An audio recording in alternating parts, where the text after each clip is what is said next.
Hi, my name is Frank Louwagie and welcome to Hillmanor Farms. And this is our brand new building that we built in 2020. Technologically advanced.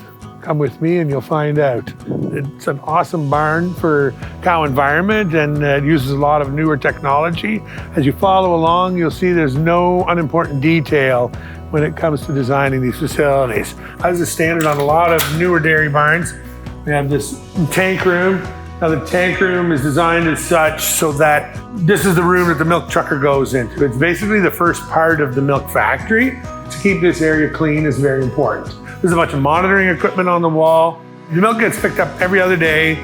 I believe that within 48 hours of leaving the tank, it'll be on the store shelves. Here in the mechanical room, and all the electrical is on this side, including this panel of inverters for the solar panels that are on top of the barn. So we have 100 kilowatts of solar panels on the roof. We maybe have between 1/8 and 1/6 of the roof covered. With that little bit covered, we're getting half of our hydro bill paid here. And then we come into our meeting room, but I figured this was something that I could do for the industry, to give back to the industry, was create a classroom. Be exposed to some of the technology that's in here and actually see firsthand that it's a pretty awesome environment for the animals and for the work and for the people working in here. And now, welcome to the barn. Come on inside. Instead of moving air around the barns, they're bringing fresh air into the barns. Air is the most important ingredient in life. When you think about how long can you hold your breath for, it becomes pretty obvious that air is very important to life, and clean air. Here when we walk in the barn, the first thing that we have to deal with, or the first thing we're gonna see, is if there's a fresh animal, if an animal has just had a calf. We've tried to lay the barn out for efficiency. They milk for 10 months and they have a 2-month break. It's part of a natural cycle. There's every personality in here. Some of them are nosy, some of them are shy, bashful. The cow in nature is standing on a pasture. She also spreads her legs to bring her chest closer to the ground. What we have done in this barn, and again, this is not new or particular to this barn, is the eating platform is higher than her feet, because she has to stand with her feet together at the eating platform. Not unlike a hockey team or a baseball team. Different players stay on that team for different lengths of time, depending on what talents you bring to the team. These cows are the same way. Now, we're constantly building a better team. We're trying to identify who are the team, who we want to stay on the team, and who are somebody else. They can go to somebody else's team.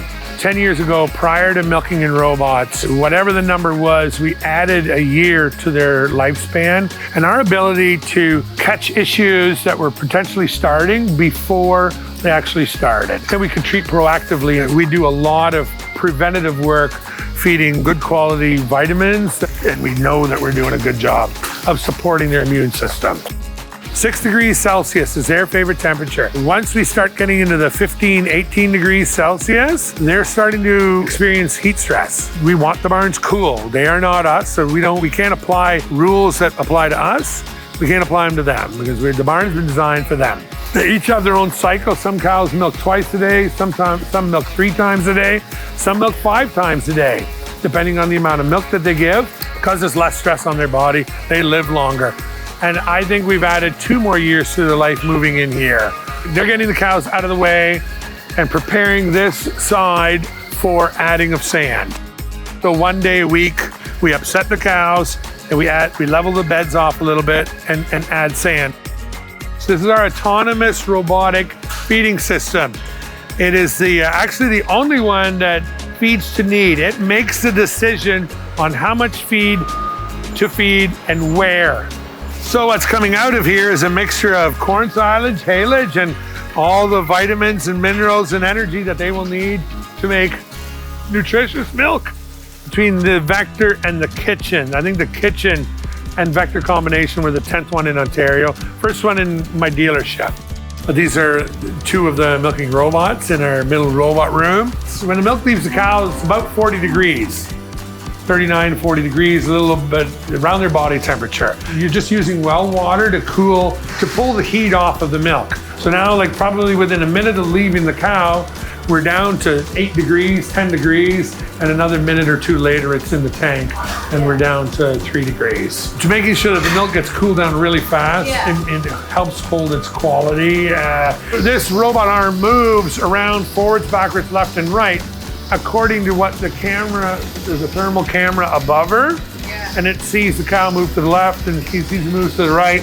And then it will move that arm with her. But when the milk is leaving the jar at the end of the milking session, it gets sampled by this little laboratory, an automated laboratory. And we're checking milk quality. This is the final milk quality check, actually. Most efficient fan, CFM per watt. It's the only one in its category. It's up there at the top. And their energy consumption is mind-boggling. In this barn, we have 4 milking robots. It's part of a total automation package that we've bought into. It gives us all the answers that we need on a daily basis to do a better job of managing these cows. We've seen herd production increase, but not at the expense of cow health and cow longevity.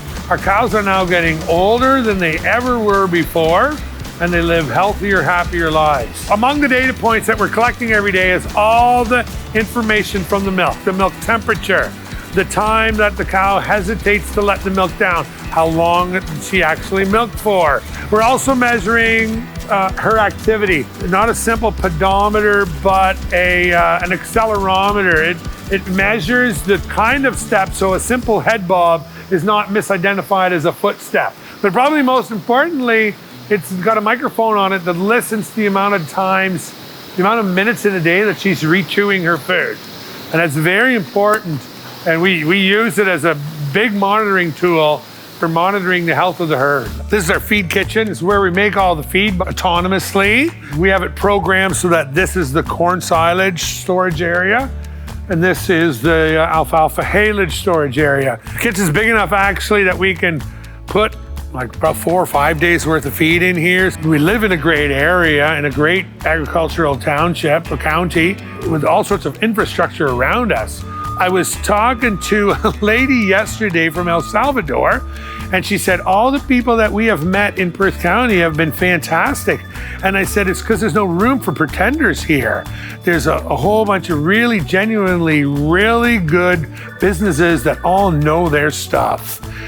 So when we built this barn, I was overcome with a need to give back to the industry that has given us so much. I get upset when I see YouTube videos that put agriculture in a bad light. When there's no information, then bad information will prevail. So I figured to invite people into the barns all the time, instead of animal agriculture closing our doors to the public, we should be opening the doors to the public, inviting them into the barns, letting them see firsthand what kind of life that these cows live and how we're taking care of them. But we make a living at it by looking after them the best that we can.